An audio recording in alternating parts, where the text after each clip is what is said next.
who live in this community, who has pursued his degree as a teacher, and also is now pursuing his degree as BSc in Business Management, and also a second degree. I want to bring to the microphone Ronald Jaikaran to say a few words on the behalf.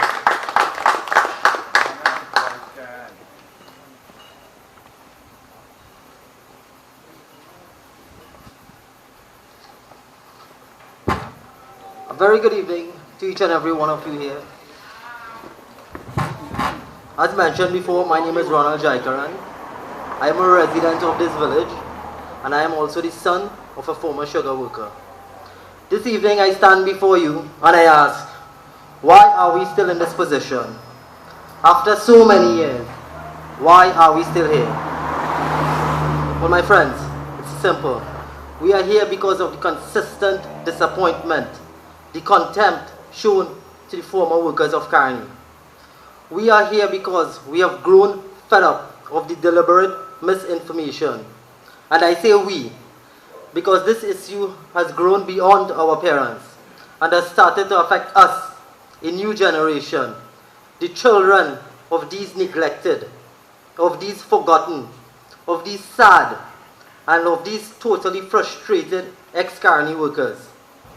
The broken promises, the continuous excuses, and more so the blatant disrespect by the relevant authorities is evident by their failure to issue these leases to the people who have toiled very hard during Carney's existence.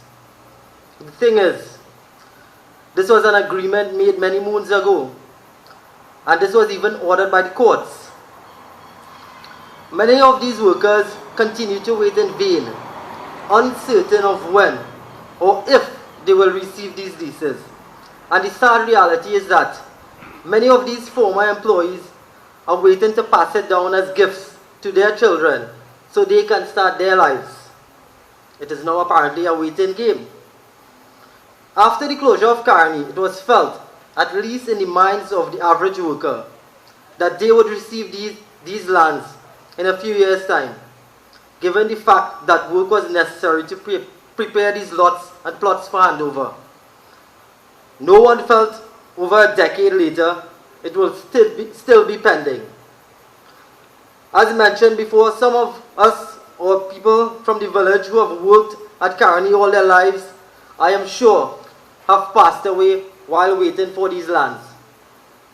It is very disheartening to know that the end is nearing for this administration, and so little has been done to fulfill this promise. Even worse, it has been 6 years since Justice Dayal Singh ruled that every worker should, before the 30th of June 2008, be granted leases for their 2-acre plots and 1 residential lot with all the amenities in place. This was a ruling by Justice Dayal Singh in court, ordering government to provide these lands. This is not a charity. Now, who is going to answer for this injustice in 2015? It pains to see these poor workers and us, their children, wait and wait and wait with no end in sight. It is easy for a minister to come and say, by the end of this month, 2,000 leases would be issued. And this is in keeping with their promise to deliver. But the question remains, are there going to be sufficient infrastructure to develop these lands? Are there going to be sufficient access roads, irrigation, lighting, and so on? If this is not in place, then how can my father, how can my uncle, my neighbor, and my fellow villager develop their lands? How? They should tell us that one time. You know, in the end, we try to be optimistic in the face of absolute uncertainty. We try to be positive when all that is offered is unfulfilled promises.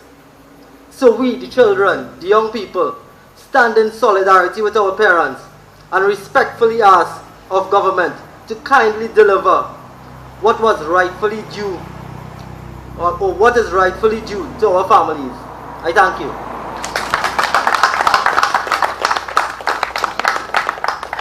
Let's hear it again for Ronald.